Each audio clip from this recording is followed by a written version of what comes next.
Olá, boa tarde. Quase todos os dias ouvimos falar de algum remédio novo para tratar a Covid-19. Para serem liberados para uso, tem que haver um estudo científico que comprove a eficácia deles. A hidroxicloroquina, até agora, é o remédio mais falado e mais polêmico. Foi descartado na semana passada pela Organização Mundial de Saúde. Mas aqui no Brasil, o governo federal ampliou a recomendação do medicamento para grávidas e crianças.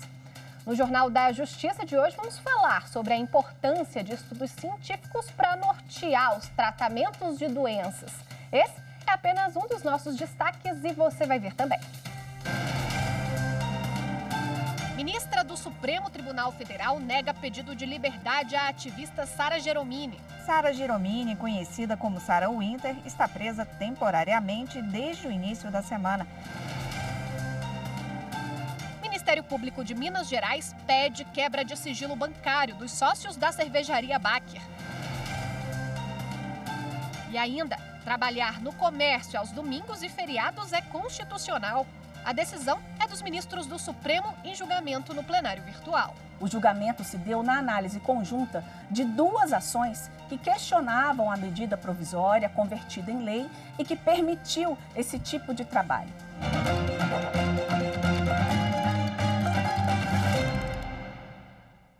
O partido Rede Sustentabilidade entrou com ação no Supremo Tribunal Federal para questionar a instauração de investigação contra o cartunista Renato Aroeira, autor de charge que associa o presidente da República, Jair Bolsonaro, ao regime nazista.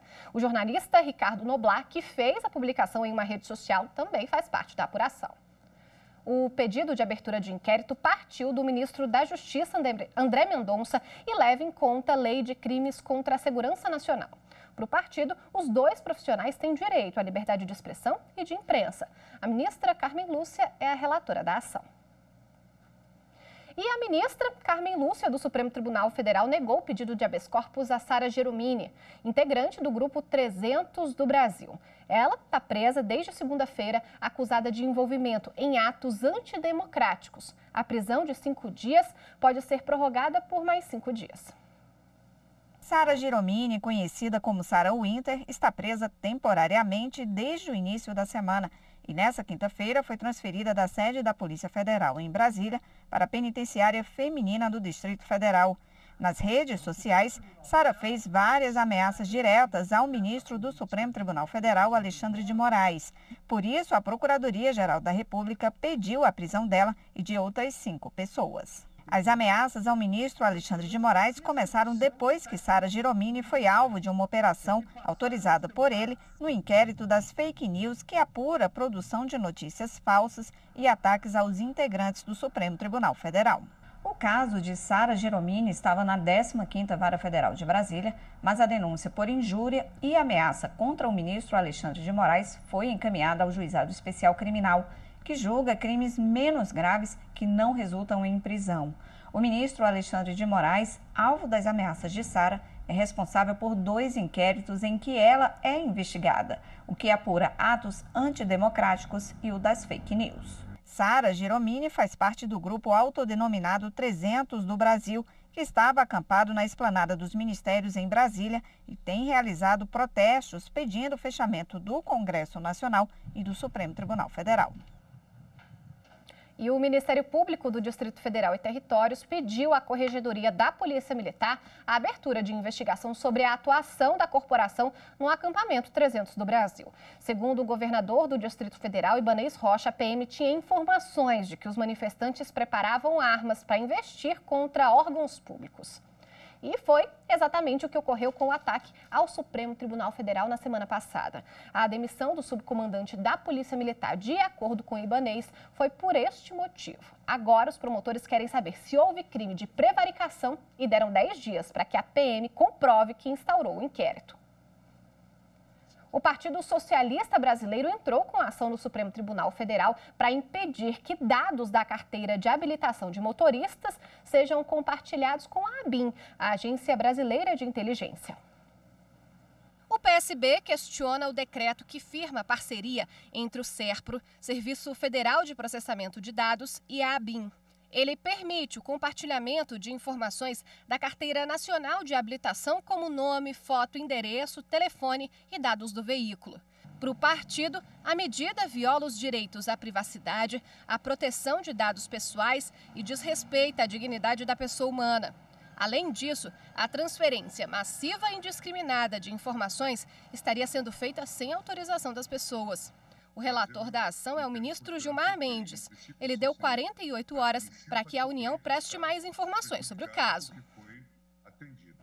Trabalhar no comércio aos domingos e feriados é constitucional. Foi o que decidiram os ministros do Supremo Tribunal em julgamento no plenário virtual. Os detalhes com Gisele Reis, consultora jurídica da TV Justiça. O julgamento se deu na análise conjunta de duas ações que questionavam a medida provisória convertida em lei e que permitiu esse tipo de trabalho. As ações foram ajuizadas pelo Partido Socialismo e Liberdade e pela Confederação Nacional dos Trabalhadores no Comércio. De acordo com o STF, o funcionamento do comércio aos domingos atende inclusive a uma demanda da sociedade.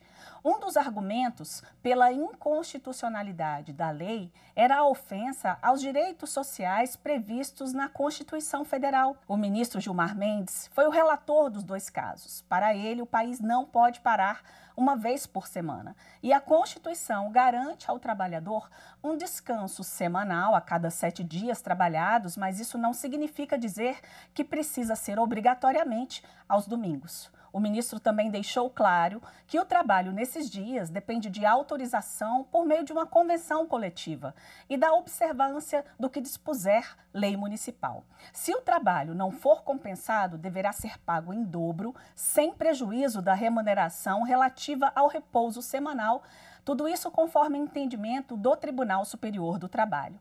O ministro citou também o julgamento de uma ação em que o Supremo garantiu ao trabalhador que ao menos uma folga a cada 4 semanas seja usufruída num domingo. O relator foi acompanhado por todos os demais ministros da Corte e, com esse entendimento, o STF declarou que a legislação atacada não conflita com a Constituição Federal. A Justiça do Trabalho negou o pedido de uma zeladora que pretendia receber o valor da pensão igual ao que ela ganhava de salário quando trabalhava. Ela teve uma lesão na coluna. Os ministros da 5ª turma do Tribunal Superior do Trabalho mantiveram o percentual de pouco mais de 8%, calculado com base no laudo pericial. Na reclamação trabalhista, a zeladora de uma fabricante de medicamentos de Toledo, no Paraná, sustentou que a lesão resultou de atividades que exigiam postura incorreta. Com base nos laudos médicos da profissional, o Tribunal Regional do Trabalho da 9ª Região no Paraná constatou que as sequelas haviam reduzido em 25% a capacidade de trabalho da zeladora e concedeu pensão de aproximadamente 9% do salário recebido pela empregada. O TRT determinou ainda uma indenização de R$ 11 mil por dano moral. No recurso de revista ao TST, a zeladora insistiu que teria ficado incapacitada para o exercício das atividades que realizava e limitada para o mercado de trabalho. O relator na 5ª turma, ministro Breno Medeiros, observou, no entanto, que, de acordo com o TRT, a diminuição da capacidade foi apenas parcial e a zeladora continuava apta para o trabalho, com restrições apenas em relação a algumas atividades. E, portanto, o percentual fixado a título de pensão não foi desproporcional. A decisão foi acompanhada pelos demais ministros da 5ª turma. No próximo bloco, vamos falar sobre a importância dos estudos científicos para nortear o tratamento de doenças. A gente volta daqui a pouquinho.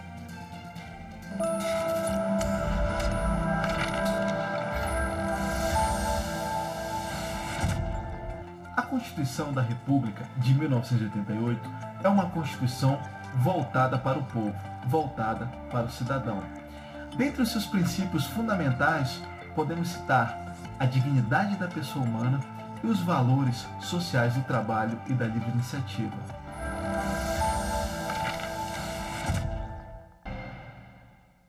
Com Com autorização da Justiça, a Polícia Civil do Distrito Federal cumpriu hoje 35 mandados de busca e apreensão em operação para combater o tráfico de entorpecentes. Estão sendo investigadas organizações criminosas especializadas em venda de cocaína e drogas sintéticas. A suspeita é de que integrantes dos grupos tenham ligação com a facção criminosa PCC, o primeiro comando da capital, e seja liderada por Marcos Camacho, Marcola, de dentro do Presídio Federal de Brasília. O Superior Tribunal de Justiça decidiu que o Código de Defesa do Consumidor deve ser aplicado em casos de indenização por danos morais, mesmo quando o passageiro é lesado em voo internacional.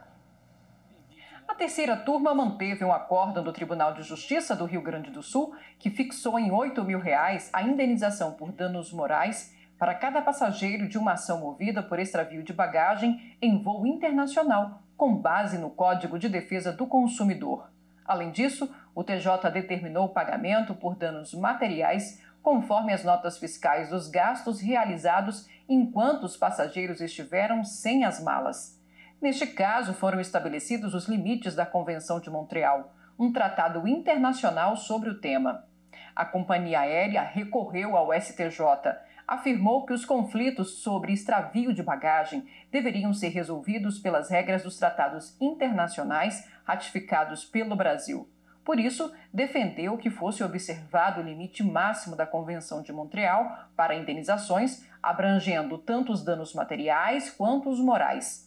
Mas, no entendimento do relator do recurso no STJ, ministro Moura Ribeiro, o tratado internacional se refere apenas aos prejuízos materiais e que, na época em que a convenção foi firmada, não se cogitava a indenização por danos morais. Por isso, o ministro concluiu que a indenização por danos morais deve observar o princípio da efetiva reparação, previsto no Código de Defesa do Consumidor. O Ministério Público de Minas Gerais pediu a quebra do sigilo bancário dos sócios da cervejaria Baker. A medida é para apurar se houve, por parte dos empresários, manobras para ocultar o patrimônio da empresa e de outras sociedades. Na semana passada, o Ministério Público indiciou os proprietários da Baker por fabricar, vender, guardar e distribuir cerveja contaminada. O pedido aguarda a decisão da Justiça Estadual.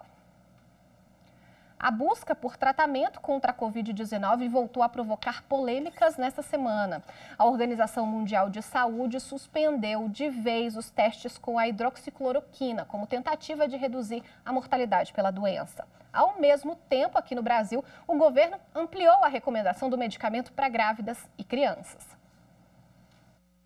A recomendação do Ministério da Saúde do Brasil veio no mesmo dia em que os Estados Unidos retiraram a autorização de emergência de tratamento com a cloroquina e hidroxicloroquina contra a Covid-19. A orientação do governo brasileiro é para a prescrição desses medicamentos associados ao antibiótico azitromicina, mesmo para casos leves. Cientistas de vários lugares do mundo são contra o uso da cloroquina e da hidroxicloroquina e afirmam que os efeitos colaterais dos medicamentos são muito graves. Nessa quinta-feira, a Organização Mundial de Saúde anunciou que ainda examina se a hidroxicloroquina pode servir na prevenção da Covid-19, mas já descartou totalmente o uso do remédio no tratamento de pessoas já infectadas. De acordo com a OMS, o Brasil e qualquer país têm a liberdade para adotar suas próprias orientações de combate à doença, mas o que se espera é que as medidas tenham embasamento científico. A organização informou estar convencida de que a cloroquina e a hidroxicloroquina não têm eficácia no combate à Covid-19. A OMS testa agora o uso de uma combinação dos medicamentos lopinavir e ritonavir usados no tratamento de pacientes com AIDS. Além disso, 10 pesquisas de vacinas estão em fase de testes com humanos. A expectativa é de que pelo menos uma delas esteja disponível até o fim do ano que vem. E para falar mais sobre o assunto, a gente conversa agora com o advogado especialista em biodireito, Samuel Marçal. Bem-vindo ao Jornal da Justiça, doutor. Obrigado, Evelyn. Um prazer falar com vocês novamente, estou à disposição. Doutor, existe alguma lei ou convenção que prevê a publicação de estudos médicos sobre o uso de medicamentos antes que eles comecem a ser aplicados em pacientes? As publicações científicas, sejam elas no Brasil ou fora do Brasil, todas obedecem uma série de normas. Não existe uma lei específica, mas tratados e normas específicas, protocolos específicos. Para que uma pesquisa seja publicada, ela precisa já ter sido validada e ter sido comprovada a sua eficácia. Depois é que vem a publicação. Então, a publicação é uma validação dessa autoridade. E, para isso, existem protocolos que vão desde acompanhamento da OMS, dos órgãos competentes em cada país e da formação específica daqueles pesquisadores. No Brasil, como isso funciona? Tem que ser entidades ligadas ao governo, universidades públicas, ou não tem essa necessidade? Bom, quando a gente fala de medicamento, quando a gente fala de saúde, a Anvisa ela precisa estar envolvida no processo. Então, primeiro é preciso fazer um pedido de autorização para a Anvisa para que uma pesquisa seja iniciada.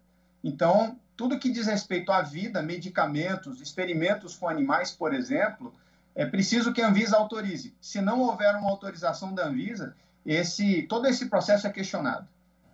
E quando há algum erro, né? Quando esse tratamento não é eficaz no tratamento de um paciente, ocorre alguma coisa fora do esperado, por exemplo, a morte, alguém pode ser responsabilizado quando há fase de testes? Ok. Vamos entender como funciona a testagem de medicamentos, né? De qualquer tipo de medicamento. Tudo é iniciado com animais, primeiro. Então, todos os testes eles começam em laboratório, depois eles são testados em cobaias, né? E não confundir cobaia com voluntário. O teste que só é feito em ser humano quando esse é voluntariado. Então, todo o processo para chegar em experimentação com seres humanos, ele já passou por toda uma cadeia e quando ele vai ser testado em humanos, ele está fora da zona de risco de provocar morte ou algum dano à vida. Caso isso venha a acontecer, a responsabilidade é total e exclusiva de quem está promovendo o teste e quem autorizou esse teste também. A pessoa que se voluntaria a fazer parte de testes, a gente tem visto isso com vacinas, com o uso de medicamentos, ela também assume o risco ao assinar aquele documento falando que ela topa participar? Então, todo voluntário, ele assina, sim, um documento onde ele declara a sua apresentação como voluntário para que seja usado para pesquisa. Ele não está se voluntariando ao risco, ele está se voluntariando à pesquisa. E o biodireito, ele atua, a bioética também atua especificamente nisso. Vamos entender qual é a responsabilidade das partes. E a parte mais vulnerável é o voluntário. Obviamente, quem tem que tomar todas as precauções e cuidados é quem vai aplicar aquele teste. E o voluntário ele precisa estar dentro de um quadro de sujeitos adequados para aquela pesquisa. Caso aconteça algum prejuízo à vida ou à saúde, a responsabilidade é na medida de cada um, sendo que a maior responsabilidade é sobre quem vai aplicar o teste. E se um médico, por conta própria, acha adequado testar algum medicamento em paciente e ele avisa que quer testar, esse acordo pode ocorrer entre as partes? Ok. Médicos eles não são autorizados a testar. Inclusive, quando o médico faz um juramento, no juramento médico, não está incluído testes, inclusive está incluído a responsabilidade de cuidar da vida. Médicos não testam, médicos são especialistas. Quando um médico usa um paciente para testar alguma coisa, ele é considerado como charlatão ou exercício ilegal daquela atividade profissional. O médico não pode testar, quem faz testagem é cientista.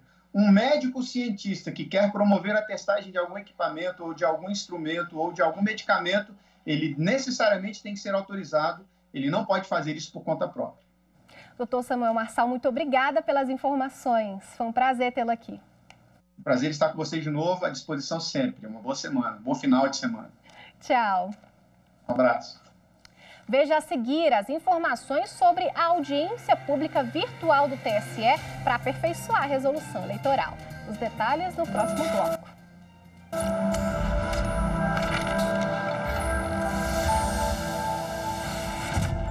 A Constituição Brasileira de 1988 é um documento jurídico notável que consagrou direitos e garantias como nenhuma outra fez ao longo da historiografia pátria.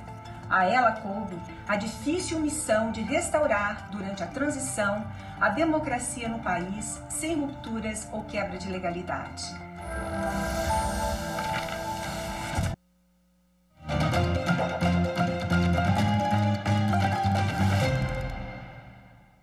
Hoje, às 6 horas da tarde, vai ser realizada a primeira live de uma série do TSE chamada Diálogos Democráticos. Nesta edição, o bate-papo mediado pelo ministro Luiz Roberto Barroso vai ser com Camila Pitanga, Djamila Ribeiro e Simone Tebet. Oi, gente. Eu quero convidar vocês para a live sobre mulheres na política. Sim, dessa vez a voz é delas, ou melhor, nossa. Mulheres na Política vai ser a primeira live da série Diálogos Democráticos. É uma forma democrática de dialogar com a sociedade.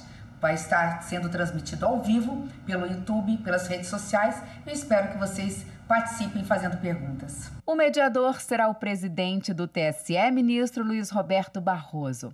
As convidadas são a atriz Camila Pitanga, embaixadora da ONU Mulheres, Djamila Ribeiro, escritora, filósofa e professora da PUC de São Paulo, e Simone Tebet, senadora e primeira mulher a presidir a Comissão de Constituição, Justiça e Cidadania do Senado Federal. Essa primeira live é uma das ações do projeto Participa Mulher do TSE, que tem por objetivo incentivar a participação feminina na política. Elas representam 53% de todo o eleitorado. Só que em 2016, apenas 13% foram eleitas. Esse vai ser um dos assuntos da live. E você pode participar mandando mensagens no Twitter usando a hashtag Diálogos Democráticos. E quando vai ser? Hoje. E o horário? 6 da noite. Vai ser transmitido no YouTube da Justiça Eleitoral e também em todas as redes sociais oficiais deles. Eu espero que vocês participem fazendo perguntas. A live será transmitida pelo canal da TV Justiça e da Justiça Eleitoral no YouTube e em todas as redes sociais oficiais do Tribunal. Está mais do que na hora da gente cada vez mais avançar na ideia de que a mulher tem que ter caneta na mão, né? Então, até lá. No próximo dia 29 de junho, uma segunda-feira, o TSE vai promover uma audiência pública virtual para reunir sugestões e aperfeiçoar o texto de uma resolução eleitoral. O texto da minuta regulamenta procedimentos para o cancelamento do registro civil e do estatuto de partido político e regras sobre suspensão da anotação de órgãos partidários com contas julgadas não prestadas por decisão transitada em julgado. A ideia é reunir sugestões para aperfeiçoar o texto dessa minuta de resolução, que já está disponível para consulta prévia. A audiência será conduzida pelo relator da instrução, ministro Sérgio Banhos, e, por causa da pandemia, de forma virtual. Está marcada para as 3 horas da tarde do dia 29 de junho. Para participar, os interessados devem enviar sugestões por meio do formulário eletrônico disponível no portal do TSE. Serão recebidas contribuições até o dia 30 de junho. As manifestações respeitarão o prazo improrrogável de 5 minutos. A audiência será transmitida ao vivo pelo canal da Justiça Eleitoral no YouTube. Todas as informações de como participar estão no portal do TSE na internet. O Tribunal de Justiça de Mato Grosso promove hoje um bate-papo virtual sobre mediação e conciliação. A live vai ser às 6 da tarde, horário de Mato Grosso, ou 7 da noite em Brasília. E vai contar com a participação do desembargador Roberto Bacelar, do Comitê Gestor de Conciliação do Conselho Nacional de Justiça. Eu quero convidar você para participar da nossa live. A nossa live sobre conciliação e mediação. Muitas das questões sobre conflito, o dia a dia dos conflitos, algumas técnicas, algumas ferramentas, além do que o Código de Processo Civil, a Lei de Mediação, o que eles trouxeram de novo para o nosso debate. Conto com você e certamente algumas das nossas discussões vão servir de um aprendizado para a nossa própria vida. É bem bacana trabalhar com mediação e conciliação. Conto com você. Vamos bater um papo muito interessante, bastante proveitoso com o desembargador Roberto Bacelar. E também faremos o possível para responder às perguntas e interagir ao máximo com as questões do cotidiano em torno da mediação e da conciliação. Conto com todos. Obrigada. Para você não se esquecer, a live vai ser hoje às 6 da tarde, horário de Mato Grosso, ou 7 da noite em Brasília. Para acompanhar é simples, basta acessar as redes sociais no @TJMTOficial. O Jornal da Justiça fica por aqui. Muito obrigada pela audiência. Um ótimo fim de semana para você. Tchau, tchau.